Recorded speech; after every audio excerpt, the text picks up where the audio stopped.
वे भी चिराग पासवान पटना पहुंचे और देख सकते हैं ऑस्ट्रेलिया से चिराग पासवान का पहली बार पटना जैसे पहुंचते हैं।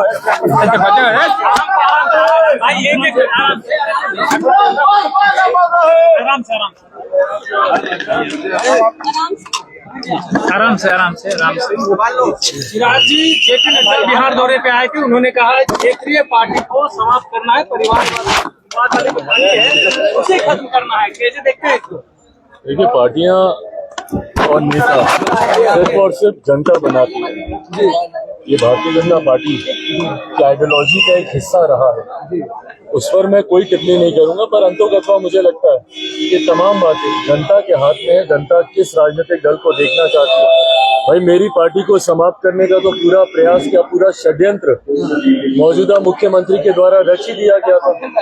मेरी पार्टी के 6 में से 5 सांसदों को तोड़ दिया गया। क्या हुआ? समाप्त हो गई।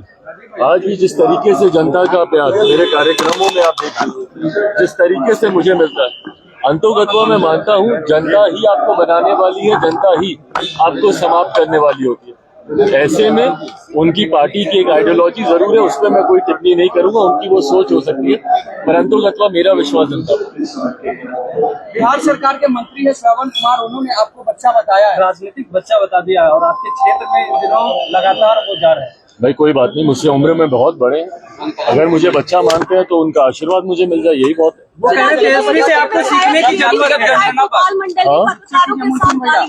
इससे ज्यादा शर्मनाक कुछ नहीं हो सकता। हम बार इस बात को कहते हैं कि पत्रकारिता लोकतंत्र का चौथा स्तंभ है।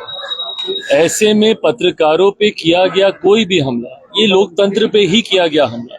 इस तरीके से गाली गलौज करना, जिस तरीके की अभद्र भाषा का इस्तेमाल किया गया, ये दर्शाता है उनकी मानसिकता को, उनकी सोच को, जो पूरी तरीके से गलत है। इस तरीके के बर्ताव की लोक जनशक्ति पार्टी रामविलास, मैं खुद स्वयं घोर निंदा में करता हूँ और भविष्य में नेताओं को इस तरीके के बर्ताव से बचना चाहिए। गोपाल मंडल, उन्होंने कल मीडिया के साथ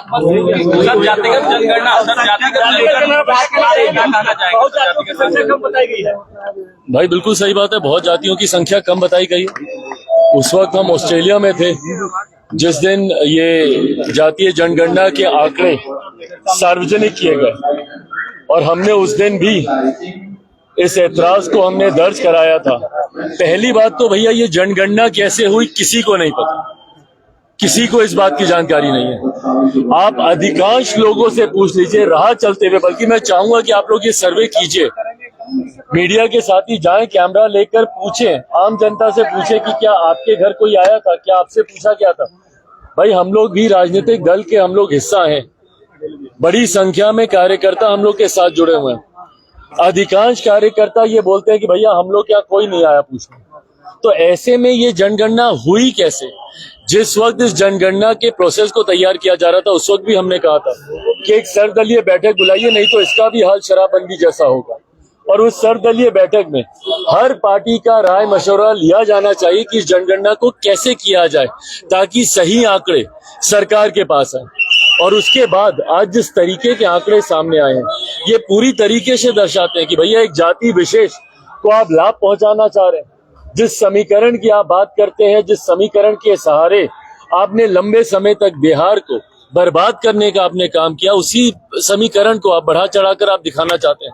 और बाकी तमाम जाति को, और मैं अलग अलग जमात में आने वाली जातियों की बात कर रहा हूँ, अनुसूचित जाति जनजाति में जितनी छोटी जातियां हैं उनको कम करके दिखाया गया है, पिछड़ा वर्ग में जितनी छोटी जातियां हैं उनको कम करके दिखाया गया। और सबसे बड़ी बात भैया कि विश्वास ही सरकार पे कैसे हो, जब इस प्रोसेस को ही आपने सार्वजनिक नहीं किया, पारदर्शिता जिस प्रोसेस में बढ़ती ही नहीं गई, तो ऐसे में भैया बंद कमरे में बैठ के आपको जो आंकड़े दिखाने आप बता दीजिए, उसमें कोई आपको क्या बोलेगा। पर ये सही आंकड़े तो कम से कम नहीं है, इतना मैं विश्वास नहीं। चिराग जी, नीतीश कुमार अल्पसंख्यकों को एकजुट करने में लगे हुए हैं, लगातार वो बैठक कर रहे हैं। आज भी उन्होंने अपने आवास पर बैठक की है। क्या लगता है मुसलमानों के वोटों पर उनका कब्जा नहीं है? क्या तीसरे नंबर की पार्टी बनी 2024 में, इसको लेकर रणनीति बना रहे, क्या कहेंगे? मुख्यमंत्री अगर ये चिंता बिहारियों के लिए करते, 13 करोड़ बिहारियों की, मुख्यमंत्री जिस तरीके से बिहार को जाति में, धर्म में बांटने का काम करते हैं, यही कारण है कि मुख्यमंत्री आज तीसरे नंबर की पार्टी बने हुए। इन्होंने जात पात धर्म मजहब के अलावा राजनीति किस चीज की है भैया? जहां पे जो अनुसूचित जाति में जो इनका समर्थक नहीं था उसको बांट के इन्होंने अलग कर दिया, उसको दलित महादलित कर दिया। पिछड़ा वर्ग में जो इनका समर्थक नहीं था उसको पिछड़ा अति पिछड़ा कर दिया। कभी अगड़ा कभी पिछड़ा, महिला पुरुष तक जो समाज को बांटने का काम करते हो। यही कारण है भैया कि 2020 में ये तीसरे नंबर की पार्टी बने। आज ये मुसलमान समुदाय के पास जाएं, अलग अलग जाति धर्म विशेष के पास के जाएं, उनकी बैठकें करें। हकीकत है बिहार की 13 करोड़ जनता इनको नकार चुकी, इनसे आक्रोशित है। उसी का ही परिणाम था 2020 विधानसभा के चुनाव। अगले 2024 या उसके साथ होने वाले या उसके ठीक बाद होने वाले विधानसभा के चुनाव में आप देखिएगा इनकी पार्टी खाता तक नहीं खोल पाएगी।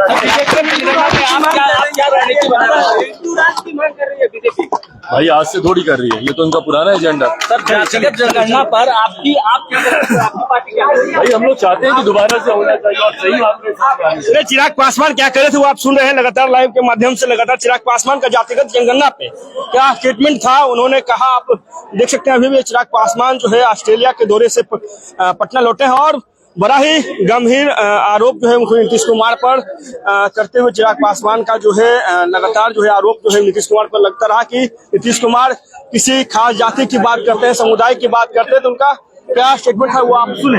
लगातार हम आपको चिराग पासवान की जो स्टेटमेंट थी वो आपको हम सुनवा रहे थे। ये लाइव के माध्यम से आप देखते चले चिराग पासवान ने क्या कहा।